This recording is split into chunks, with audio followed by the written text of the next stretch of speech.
জেলা সভাধিপতি, সহ-সভাধিপতি সহ পঞ্চায়েত সমিতির চেয়ারম্যান, ভাইস চেয়ারম্যান এবং পঞ্চায়েত প্রধান, উপপ্রধানদের সামরিক ভাতা বৃদ্ধির সিদ্ধান্ত নেওয়া হবে। বিধায়ক রামপদ জমাতি এবং দীপক মজুমদারের আনা প্রশ্নের জবাব দিতে গিয়ে একথা জানিয়েছেন মুখ্যমন্ত্রী ডাক্তার মানিক সাহা।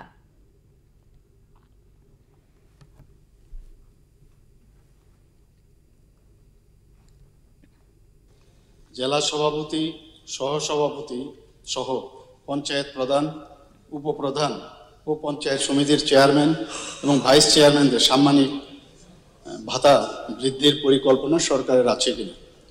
উত্তর হচ্ছে, জেলা সভাপতি, সহসভাপতি সহ পঞ্চায়েতের প্রধান, উপপ্রধান ও পঞ্চায়েত সমিতির চেয়ারম্যান, ভাইস চেয়ারম্যানদের সাম্মানিক ভাতা বৃদ্ধির বিষয়ে সরকারের পরিকল্পনা আছে। কোশ্চেন নাম্বার 2, ত্রিস্তর পঞ্চায়েতের অন্যান্য নির্বাচিত সদস্যদের সাম্মানিক ভাতা দেওয়ার পরিকল্পনা দপ্তরে আছে কিনা।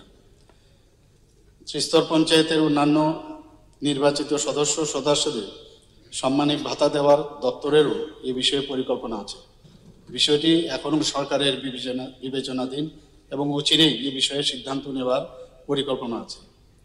মাননীয় অধ্যক্ষ মহোদয়, এখন জেলা পরিষদের সভাপতিগণ 15,000 টাকা করে পায়, সহকারী সভাপতিগণ 12,000 টাকা করে পান, আর পার সিটিং যারা মেম্বাররা আছেন তাদের 200 টাকা করে দেওয়া হয়। পঞ্চায়েত সমিতিতে চেয়ারম্যান 10,000 টাকা করে পান, ভাইস চেয়ারম্যান 7,000 টাকা, আর মেম্বাররা 200 টাকা করে পার সিটিংয়ে পান। ব্লক অ্যাডভাইস বিএসির যারা চেয়ারম্যান আছেন ওনারাও 10,000 টাকা পান, ভাইস চেয়ারম্যান 7,000। গ্রাম পঞ্চায়েতের যিনি প্রধান আছেন 5,000 টাকা পান, উপপ্রধান 4,000। মেম্বাররা 150 রুপিস পার সিটিংয়ে পান।